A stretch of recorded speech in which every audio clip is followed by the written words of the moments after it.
What if I told you the most hated family in football didn't break the rules, they rewrote them? You gotta let my brother have his way in the league. I'm worried about your pop. What you worried about him for? I don't follow trends, I set trends. I don't follow styles, I set styles. I've never in my life looked at somebody and said, let me see what he got on soccer. No. I make you look down at yourself when you see me. That confidence and swag right there, they hated it. A Hall of Fame cornerback that flipped the NFL and college world on its head, and now his two sons are coming up trying to do the same thing. And without playing a single down yet, they are already receiving the same hate as dad. I'm done with the Shedeur Sanders watch thing. I mean, let's be honest, you don't like him because he's flashy? Because he has a nice watch better than yours? I think I'm worried about what critics say or what people gotta say.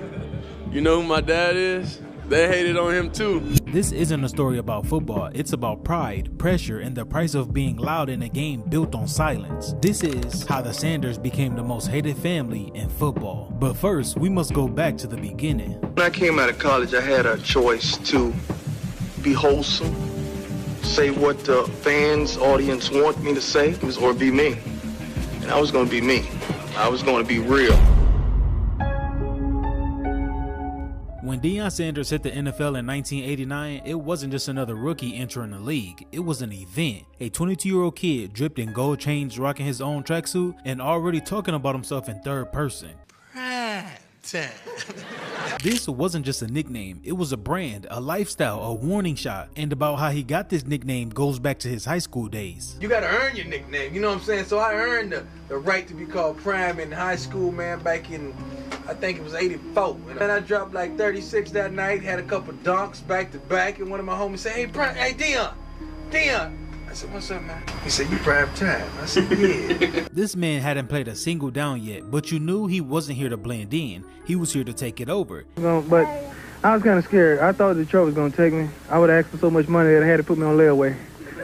And almost immediately, the hate started brewing. Old head players, coaches, and fans hated everything about it. See, the NFL back then ran on a tight ship, something called respect for the game. You scored a touchdown, you handed the ball to the ref and jogged back to the sideline, and act like you've been there before. That was the code. But see, Deion, he brought something new to the game. He was dancing, strutting, high-stepping into the end zone, with his gold chains flashing under the stadium lights. To the old traditional players, it was bullshit. They saw a kid who cared more about making himself the show than the game itself. And it wasn't just the dancing, it was the headlines, the magazine covers, the interviews where he flat out said he was built different. Veterans were hating as they watched Deion soak up all the attention like a rock star. Some coaches thought he was a locker room cancer. Even players openly called him selfish. It wasn't enough that he was good, and he had the audacity to let you know that he knew he was. I built this, and this is my house. I don't care if I'm with the Falcons or not. This is my house, and this will always be my house. And that right there made people hate him even more. But just when the football world thought they seen enough,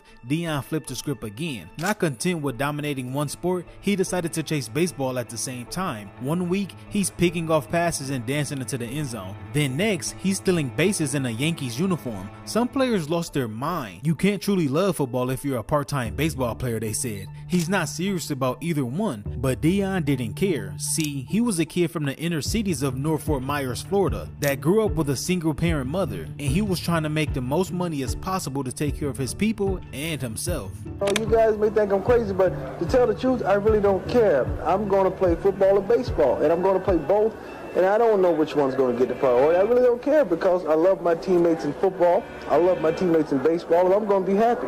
Is that your first love, baseball? No, football's my first love. Yeah. Sports only lasts till you're about 30 years old, then you're done with it. And I want to accumulate as much money as I possibly can so I can... And speaking of all that money he made, he showed out with it. We're talking about lots of jewelry, fast cars, even a custom golf cart to drive around practice in.